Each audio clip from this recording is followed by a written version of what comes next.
ನಮಸ್ಕಾರ ಸ್ನೇಹಿತರೆ. 1959ರಲ್ಲಿ ರಷ್ಯಾದ ಹಿಮಭರಿತ ಪರ್ವತಗಳಿಗೆ ಹೋದ 9 ಜನ ಅನುಭವಿ ಚಾರಣಿಗಾರರು ಮತ್ತೆ ಎಂದೂ ವಾಪಸ್ ಬರಲೇ ಇಲ್ಲ. ಅವರು ಸತ್ತ ಸ್ಥಿತಿಯಲ್ಲಿ ಪತ್ತೆಯಾದಾಗ ಇಡೀ ಪ್ರಪಂಚವೇ ಬೆಚ್ಚಿ ಬೀಳುವಂತಹ ದೃಶ್ಯ ಅಲ್ಲಿತ್ತು. ಅವರ ಟೆಂಟ್ ಒಳಗಿಂದ ಹರಿದಿತ್ತು.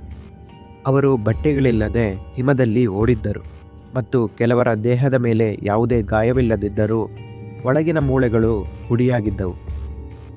ಅಂದು ಆ ಪರ್ವತದಲ್ಲಿ ನಡೆದಿದ್ದಾದರೂ ಏನು? ಇದು ಮನುಷ್ಯರ ಕೆಲಸವೇ ಅಥವಾ ಯಾವುದಾದರೂ ಅದೃಶ್ಯ ಶಕ್ತಿಯೇ? ಇವತ್ತು ಲೈಫ್ ಚಾಯ್ಸ್ ಕನ್ನಡದಲ್ಲಿ ನಾವು ಈ ಭೀಕರ ರಹಸ್ಯವನ್ನು ಬಿಡಿಸೋಣ. ಈ ಕತೆ ಶುರುವಾಗುವುದು ರಷ್ಯಾದ ಉರಲ್ ಪರ್ವತಗಳಲ್ಲಿ. ಐಗರ್ ಡಯಾಟ್ಲೋವ್ ಎಂಬ ಯುವಕನ ನೇತೃತ್ವದಲ್ಲಿ 9 ಜನರ ತಂಡ ಚಾರಣಕ್ಕೆ ಹೊರಡಿತು. ಅವರೆಲ್ಲರೂ ಹಿಮದಲ್ಲಿ ನಡೆಯುವುದರಲ್ಲಿ ಮತ್ತು ಬೆಟ್ಟ ಹತ್ತುವುದರಲ್ಲಿ ತುಂಬ ಅನುಭವ ಹೊಂದಿದ್ದರು. ಅವರು ಹೋದ ಜಾಗದ ಹೆಸರು ಕೋಲತ್ ಸ್ಯಾಕ್, ಅಂದರೆ ಸ್ಥಳೀಯ ಭಾಷೆಯಲ್ಲಿ ಸತ್ತವರ ಪರ್ವತ ಎಂದು ಅರ್ಥ. ಫೆಬ್ರವರಿ 1, 1959 ರಾತ್ರಿ ಅವರು ತಮ್ಮ ಟೆಂಟ್ ಹಾಕಿದರು. ಆದರೆ ಅಂದು ರಾತ್ರಿ ಏನೋ ಒಂದು ಅನಿರೀಕ್ಷಿತ ಘಟನೆ ನಡೆಯಿತು. ಎಷ್ಟು ಭಯಾನಕವಾಗಿತ್ತು ಎಂದರೆ ಆ 9 ಜನರು ಟೆಂಟ್ನ ಜೀಪ್ ತೆರೆಯುವಷ್ಟು ಸಮಯವಿಲ್ಲದೆ ಟೆಂಟನ್ನು ಒಳಗೆ ಚಾಕುವಿನಿಂದ ಹರಿದು ಹೊರಕ್ಕೆ ಓಡಿ ಬಂದಿದ್ದರು. ವಾರಗಳ ನಂತರ ರಕ್ಷಣಾ ತಂಡ ಅಲ್ಲಿಗೆ ಹೋದಾಗ ಕಂಡ ದೃಶ್ಯ ಭಯಾನಕವಾಗಿತ್ತು. ಟೆಂಟ್ನಿಂದ ಸುಮಾರು 1 ಕಿಲೋಮೀಟರ್ ದೂರದಲ್ಲಿ ದೇಹಗಳು ಪತ್ತೆಯಾದವು.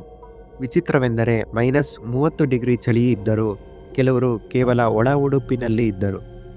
ಅಂದರೆ ಅವರು ಎಷ್ಟು ಗಾಬರಿಯಾಗಿದ್ದರು ಎಂದರೆ ಬಟ್ಟೆ ಹಾಕಿಕೊಳ್ಳುವ ಸಮಯವೂ ಅವರಿಗೆ ಇರಲಿಲ್ಲ. ಇನ್ನೂ ವಿಚಿತ್ರವೆಂದರೆ ಇಬ್ಬರ ತಲೆಬುರುಡೆ ಒಡೆದಿತ್ತು.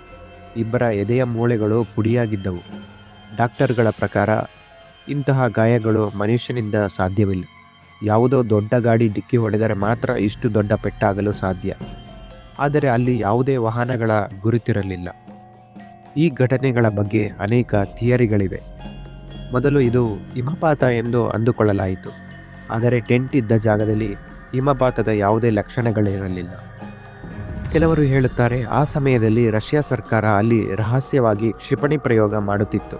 ಅದರ ಶಬ್ದ ಮತ್ತು ಬೆಳಕಿಗೆ ಹೆದರಿ ಇವರು ಓಡಿರಬಹುದೆಂದು. ಸ್ಥಳೀಯರು ಅಲ್ಲಿ ದೊಡ್ಡ ಹಿಮಮಾನವ ಅಥವಾ ಯತಿ ಇರಬಹುದು ಎಂದು ನಂಬುತ್ತಾರೆ. ಆದರೆ 2020ರಲ್ಲಿ ವಿಜ್ಞಾನಿಗಳು ಒಂದು ಹೊಸ ವಿಷಯ ತಿಳಿಸಿದರು. ಅದು ಇನ್ಫ್ರಾಸೌಂಡ್.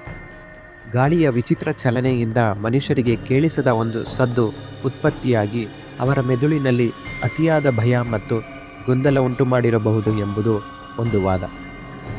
ಗೆಳೆಯರೇ, 60 ವರ್ಷಗಳಾದರೂ ಡಯಾಟ್ಲೋವ್ ಪಾಸ್ ಘಟನೆ ಇಂದಿಗೂ ಒಂದು ಬಗೆಹರಿಯದ ರಹಸ್ಯ. ಆ 9 ಜನರಿಗೆ ಆ ರಾತ್ರಿ ಏನಾಯಿತು ಎಂಬುದು ಅವರೊಂದಿಗೆ ಮಣ್ಣಾಗಿ ಹೋಗಿದೆ. ಈ ಕತೆ ಕೇಳಿದ ಮೇಲೆ ನಿಮಗೆ ಏನು ಅನಿಸುತ್ತದೆ? ಇದು ವಿಜ್ಞಾನದ ಆಟವೇ ಅಥವಾ ಮನುಷ್ಯನಿಗೆ ತಿಳಿಯದ ರಹಸ್ಯವೇ? ನಿಮ್ಮ ಅನಿಸಿಕೆಯನ್ನು ಕಾಮೆಂಟ್ ಮಾಡಿ. ಇಂತಹದೇ ಇಂಟ್ರೆಸ್ಟಿಂಗ್ ಮತ್ತು ಸಸ್ಪೆನ್ಸ್ ಕತೆಗಳಿಗಾಗಿ ಲೈಫ್ ಚಾಯ್ಸ್ ಕನ್ನಡಗೆ ಸಬ್ಸ್ಕ್ರೈಬ್ ಆಗಿ. ಮುಂದಿನ ವಿಡಿಯೋದಲ್ಲಿ ಸಿಗೋಣ. ಧನ್ಯವಾದಗಳು.